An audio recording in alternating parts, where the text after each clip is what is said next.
and shed out its flesh with a specially gathered crowd of human beings. And these human beings then became the ancestors of our first great kings. Now say, African kings jealously guarded their blood. If the royal lines of Africa claim descendants from the same source, basically, have those lines interbred as obsessively as the European aristocracy and royal family, and not bred outside of those lines? Yes, sir. Royalty had to marry royalty. That was one of the strictest laws in ancient times. Which is obviously where we get the term the divine right of kings from. It's not actually God, it's actually the gods. Yes, sir, yes. Royalty intermarried with royalty. You were not allowed to take a commoner as your senior wife if you were a king. You could take commoners after your senior wife. Yes, this has been achieved. Yes. Now, another thing, it is like the Sangomas. Very, very strictly speaking, a Sangoma who was sometimes viewed as a king or a queen was not allowed to marry outside her caste or his caste. Sangoma had to marry Sangoma, otherwise the non-Sangoma blood would pollute the god blood inside the Sangoma.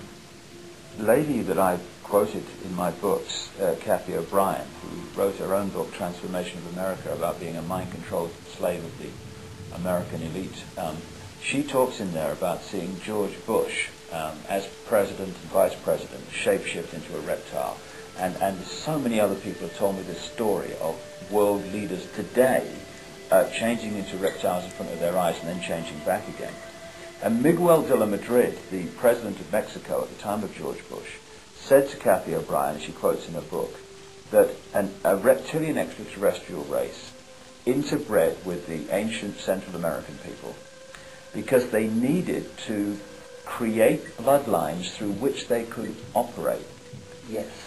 And he said that these bloodlines were, in effect, today's world leaders. Does it fit with your knowledge, Credo, that the royal lines of the Chittahooly reptilian human interbreeding that become the demigods and the royal families, etc., that they have gone on in Africa, as well as the rest of the world, to become the ruling lines and the ruling people of these countries? Yes, many of them have.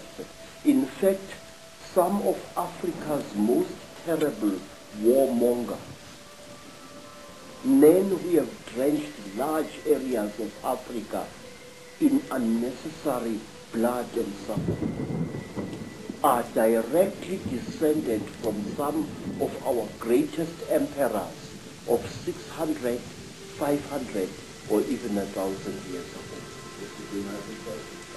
Say, I would like to tell you about a man called Jonas Savimbi.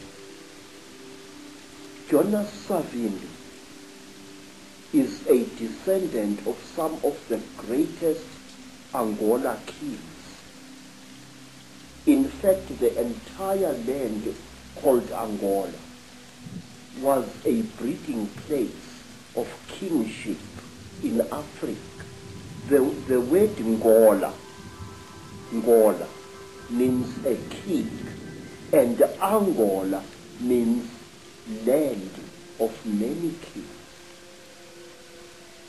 I must say, the way that the evidence that I'm uncovering is going, and it's going there very fast, and it syncs so much with what you're saying, is that a race from the stars, a reptilian race, interbred with humanity. They created crossbreed bloodlines, which became the middlemen, the demigods, the royal kings and lines and ruling power in the ancient world.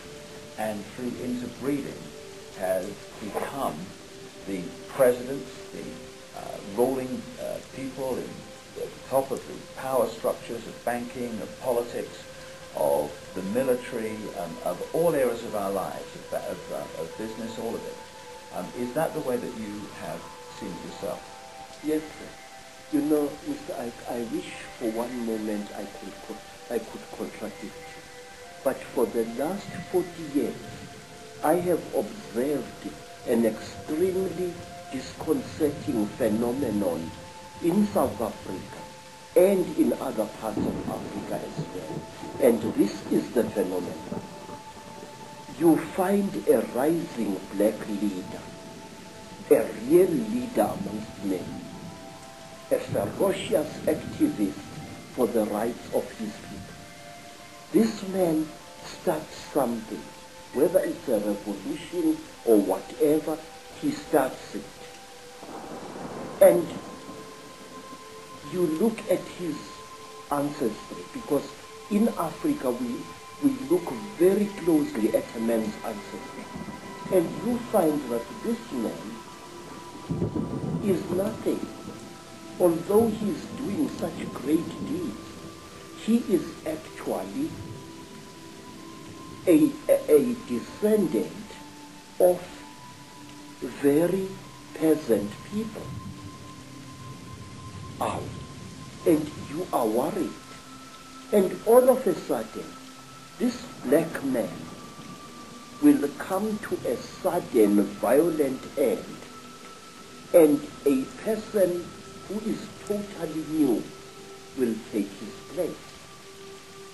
And when you look at the ancestors of these people, this man, you find that he, or even she, is a person of very, very ancient African royalty. Now, let me show you. There was this war in Rhodesia, and many people got killed there. And there was a very fierce and dedicated general. His name was Tongogara.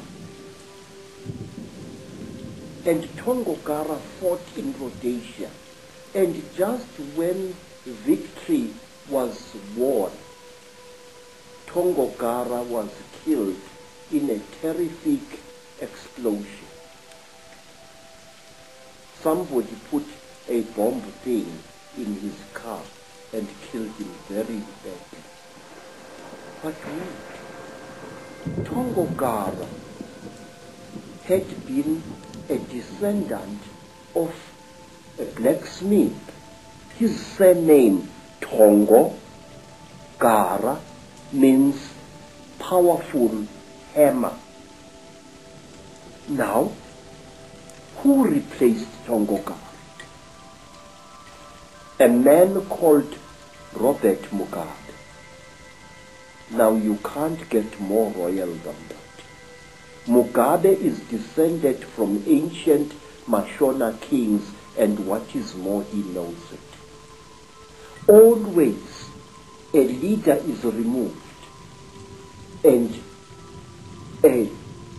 when the power really comes, a new leader descended from some faraway monarch or tribal chieftain